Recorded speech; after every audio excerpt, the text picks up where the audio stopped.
Before I begin, all the views expressed here are all based on my own opinions and viewpoints gathered from the internet and being displayed to you in a YouTube video format. And any video that starts off like that, you know we've got something big to talk about. There's a lot of buzz going on social media right now about a potential alleged scammer. This is going to be Big J's Garage, and believe it or not, they're actually local to me and just down the street from my house. So I decided even to go check it out and see what was going on, but to my surprise, unfortunately, they were closed. However, the community is, of course, not holding back, and in true Facebook fashion, this place is being called out. Diecast reference checks is where I'm getting a lot of the information from right now, and a lot of the users on there are commenting on a post and thread that one of the admins has created. And within that thread, you'll see a lot of posts that pertain to pre-orders and miscommunication or lack of communication and orders taking forever, etc, etc, etc. Pretty much the run-of-the-mill stuff that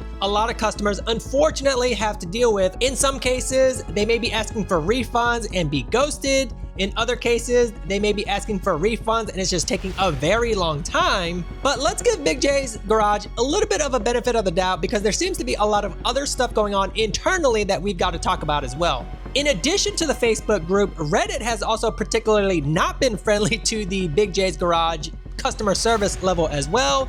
And some of the posts in there also cite very similar things such as, hey, have you guys ever talked to them? Have you gotten responses? Why are pre-orders taking such a long time? And I think, again, this is just the copy and paste of the same thing that we dealt with in a previous scammer that we talked about, also known as Sky High Garage. And at the time of shooting this video, to top things off, their website has been completely shut down. If you've got a pre-order that's open and you've got a website that's completely shut down, that's gonna be a big red flag for consumers to be like, what the heck is going on? Where are my products? And more importantly, where is my money? And I even tried calling the store during business hours, and I was promptly introduced with a voicemail message. But again, let's give Big J's a little bit of a benefit of the doubt and see what exactly is going on. From here, you can see that there was a big post from Big J's in response to some of the new activity that's going on. I've got a long email newsletter, or maybe it was a Facebook post or social media post. I'm not sure where this came from, but it's a very long post pretty much summarizing that Big J's is thankful for their customers, the patience, the support, the typical lingo you hear when things are starting to get challenging in any business. But supposedly one of their customer service reps has run into some hard times, and that has unfortunately stopped some of the operations, or maybe all the operations, I'm not sure. They're focusing on email communication while limiting other channels. So again, some of the customers haven't been getting responses on email, so I'm not sure what that means. In this note, they also aim to be fully caught up within 10 business days and are also hiring a customer service role in Houston area. The red flag for me here is if this is a family issue that is not directly tied to the store owner, because this says it was a customer service representative, then I don't see how that stops operations. Maybe you need a day or two to figure some things out and get some things cleaned up and whatnot, but this would be your time to shine and put your boots on and start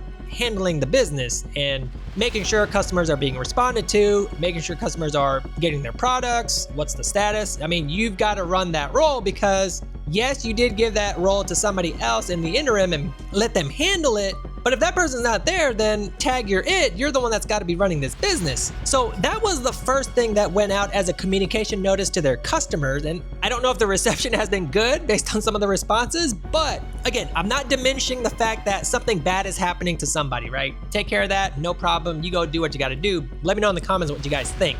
But the show must go on. However, guys, we're not done. There's another message that was found, and I think this was Facebook Marketplace, believe it or not. But this one's another good one, and I think this was posted from the owner himself. I believe his name is Jordan. And again, it was another long-winded message, and the summary of it was that the business is transitioning to distribution, wholesale, and producing its own models, moving away from retail. And they're selling off part of their retail inventory and are open to bringing on a new partner. So it looks like they're trying to sell the business. Although the retail side has been highly profitable, which you got to look at the numbers, guys, before you buy any business, okay? Previous tax returns, receipts, all that stuff. Doubling revenue and profit for 3 consecutive years. They lack the manpower and funds to manage everything. Interested parties can either buy their assets or partner to take over the retail operation. I go back to my previous point. Even if this is a transition period for a business, I don't think that's a reason to shut anything down. I don't think that's a reason to stop communications. I don't think that's a reason to stop pre-orders. None of that still makes sense. The business still has to stay open in order to manage and support their customer base. So now we've gone to family emergency to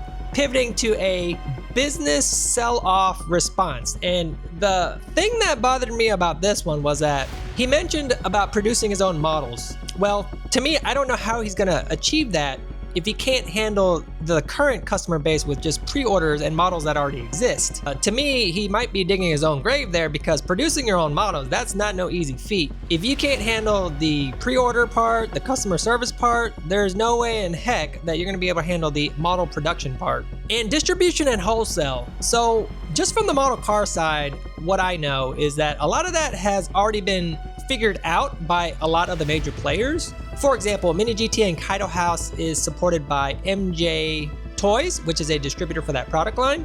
And they have strictly mentioned that they are not going to find any other people to distribute to. So I'm not sure what product they're going to distribute or wholesale from all this, but I guess we'll find out. In any case, orders not being fulfilled, businesses being transferred, people being sick does not stop day-to-day operations. But I don't know why everything has to come to a halt. I don't know why they can't support their current customers, and I don't know what's really going on behind the scenes.